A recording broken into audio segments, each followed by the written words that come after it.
Thank you so much అండి రాగిణి గారు call చేసినందుకు. మరి ఖచ్చితంగా మోదీ గారే వస్తారు అనేసి మీరు అంటున్నారు సార్. రాష్ట్రంలో చూసుకున్నట్లయితే మరి మనకి ఎందుచేత అని బీజేపీ రాలేదు? వస్తుందమ్మా, ఏదైనా ఒక సమయం పడుతుంది. 2 పార్లమెంటు సీట్లు ఉన్నప్పుడు పార్లమెంట్లో కూడా అవహేళన చేశారు. అంటే వాజ్పేయి గారు ఎంతో అన్నారు. స్ట్రాంగ్ పార్టీ కదా, అవును, సెంట్రల్లో మోదీ గారు ఉన్నారు, చాలా స్ట్రాంగ్ పార్టీ. తెలంగాణలో కూడా 3 సార్లు వచ్చారు, అమిత్ షా గారు వచ్చారు. చాలా మంది చాలాసార్లు అనుకున్నారు బీజేపీ వస్తుంది తెలంగాణలో అనేసి, లాస్ట్ చివరి మూమెంట్ వరకు అనుకున్నారు. అవునమ్మా. కానీ బీజేపీ రాలేకపోయింది, ఎందుచేత అంటారు? ఇప్పుడు ఈడ ఏమైందమ్మా అంటే మాది లీడర్షిప్ ఉన్న పార్టీ. ఓకే. మేము ఇంకా గ్రామీణ స్థాయిలో అంత క్యాడర్ని ఇది చేసుకోలేదు. సరే, అది ఒక విషయం అయితే, కాంగ్రెస్ అనేది ఒక పురాతనమైన పార్టీ, ఓల్డ్ పార్టీ. ఇంకా ఆ లేడ్స్ అనేది గ్రామీణ ప్రాంతాలలో ఉన్నది. మెయిన్ ఇక ఉత్తరాదికి దక్షిణాదికి తేడా ఏంటంటే, దక్షిణాదిలో జర ఉచితాలకు మనలు జర ఎక్కువ సప్పట్లు కొడతారు.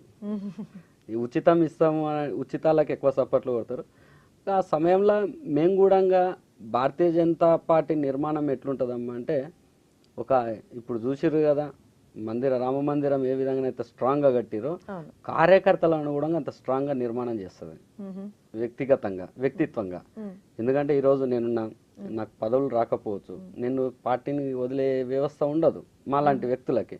అలాంటి కార్యకర్తలను తయారు చేసినప్పుడు కొద్దిగా సమయం పడుతుంది. ఇక ఇప్పుడు ఉన్న 2024 ఎలక్షన్స్, 23 ఎలక్షన్స్ కొద్దిగా క్రిటికల్గానే ఉన్నది. మేము అంతగానం అనలేకపోయినాం. కొద్ది ఓట్ షెట్ తోటి చాలా సీట్లు పోయినాయి. అయినా మేము గ్రేట్. ఎందుకంటే ఒక రాజాసింగ్ నుంచి ఈరోజు 8 మందిని మేము అసెంబ్లీకి పంపించినాం. రేపు పార్లమెంట్ ఎలక్షన్లో 10 పార్లమెంట్ సీట్లు తెలంగాణకి వెళ్ళి ఇస్తారమ్మా. ఇది తప్పనిసరిగా మీరు రాసి పెట్టుకోండి. పబ్లిక్ మూడ్ అట్లా ఉంది.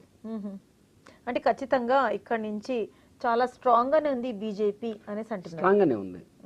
స్ట్రాంగ్ గానే ఉంది. ఏంటంటే అసెంబ్లీ ఎలక్షన్లో ఏందనంటే కన్ఫ్యూజ్ అయ్యారు పబ్లిక్. ఇటు కాంగ్రెస్ బీజేపీ అగెనిస్ట్ టిఆర్ఎస్.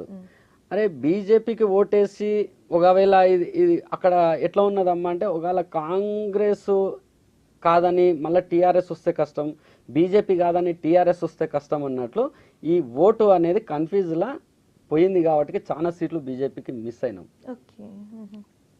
ఆ విధంగా లెక్కలు చూసుకున్నట్లయితే మనకి టీఆర్ఎస్ లో కూడా అంటే చాలా మటుకు అంటే 2 డిజిట్స్కి ఆగిపోయింది అసలు పార్టీ కౌంటింగ్ లో చూసుకుంటే. మరి ఎన్నో సంవత్సరాలు 9 సంవత్సరాలు పరిపాలించింది టీఆర్ఎస్ పార్టీ. ప్రాంతీయ పార్టీలు, కుటుంబ పార్టీలు ఎక్కువ రోజులు ఉండవమ్మా. ఈ గాంధీల కుటుంబం కూడా ఉండకపోతుండే.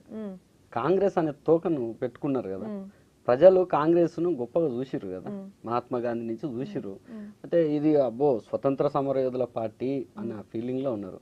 వాళ్ళ గురించి నిదానంగా సమాజానికి అర్థమైనప్పుడు ఎంత వేగంగా అర్థమవుతుందో అంత దూరంగా సమాజం నుంచి, పొలిటికల్ నుంచి దూరం అవుతుంది కాంగ్రెస్ పార్టీ. టీఆర్ఎస్ పార్టీ కూడా ఎక్కువ రోజులు ఏముండదు.